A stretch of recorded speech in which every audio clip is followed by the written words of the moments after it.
Hi, I'm Raphael Bob Waxberg. I'm a writer and a board member of the Writers Guild of America West, and I want to talk to you about collective action and how our guild has used it to win victories for writers. In a difficult negotiation with a powerful group of companies, you don't win gains by playing nice or knowing the right people or with an extra firm handshake. No.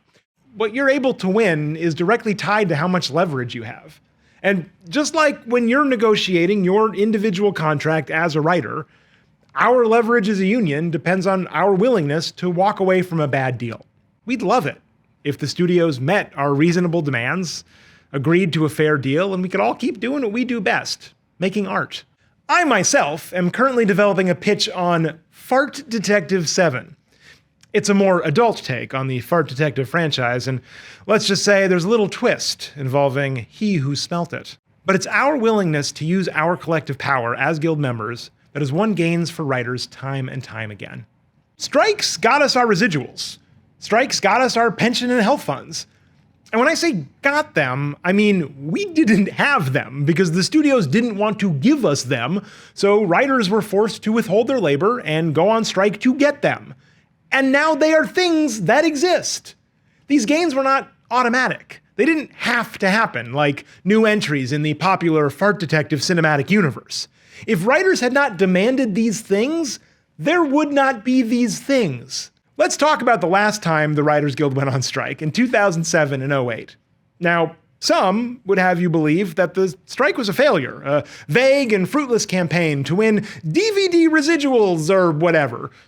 The truth is, through that strike, the WGA won jurisdiction over the internet, or what we now call, streaming. In 2007, the studios were putting our work online. They were streaming full episodes of television with ads. They were selling episodes and movies on iTunes. They were profiting off our work on the internet. The position of our union at the time was, you should pay us for that. And the position of the studios was, no. Now, try to imagine where we'd be if we had just accepted that no. Think about what TV and film on the internet looks like now. Try to hold it all in your head.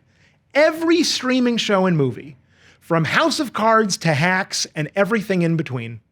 Every Stranger Things and Lord of the Rings, every Glow and Moe and Morning Show, every Girls Five Eva, every Never Have I Ever, from Chippendales to Chip and Dale, every Dear White People, I Am Not Okay With This, Love Victor, every streaming show and movie, from Casual and Easy to Unbelievable and Insatiable, every Good Fight, every Bad Sisters, each Pachinko, Pinocchio, Punisher, Pen 15 and Poker Face, each Witcher, Watcher, Wednesday, Willow and WandaVision, every Handmaid and/or Horseman and/or Mandalorian and/or. Imagine if every one of these were made without WGA coverage.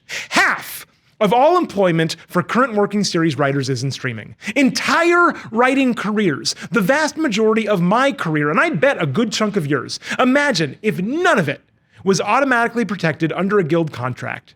Imagine all of that work done without guaranteed WGA minimums, residuals, or contributions to our pension and health fund.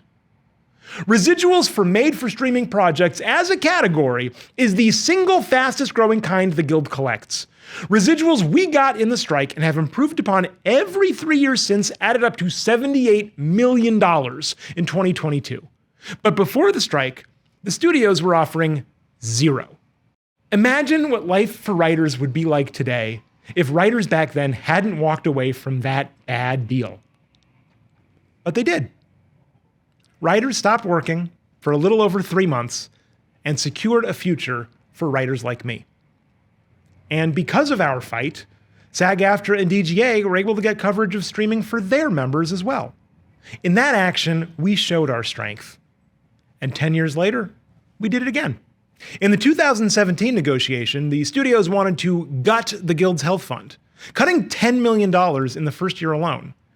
This would have resulted in major cuts in benefits, Guild members being kicked off their health plans, and across-the-board reductions in our salaries to pay for the difference. This was not a hypothetical worst-case scenario. This was their best and final offer as the contract deadline approached. So, how did we stop them? Through sound moral reasoning and appealing to their better angels? No. we stopped them by reminding them of our power. We took a strike authorization vote in which we again showed the strength of our solidarity by voting yes in 96% of ballots cast. With our credible threat of a strike, we were able to get back in the room, protect our health plan, and establish a standard of span protection in our MBA. Another significant win, which they did not want to give us, all without having to go on strike. That's, as we used to say back in 2017, a bazinga. I want to be very clear. A strike is not a guaranteed outcome for this year's negotiation, and we do not want one. What we want is to be paid fairly for creating a product that earns massive profits for the companies. And we want protections that allow us to build a stable career and a stable life. Now, the studios would love to paint us as irrational for wanting these most basic of things. They would love for us to forget the gains we make when we stand up together and to instead fret over what standing up might cost us. The better question to ask is, what does it cost us when we don't?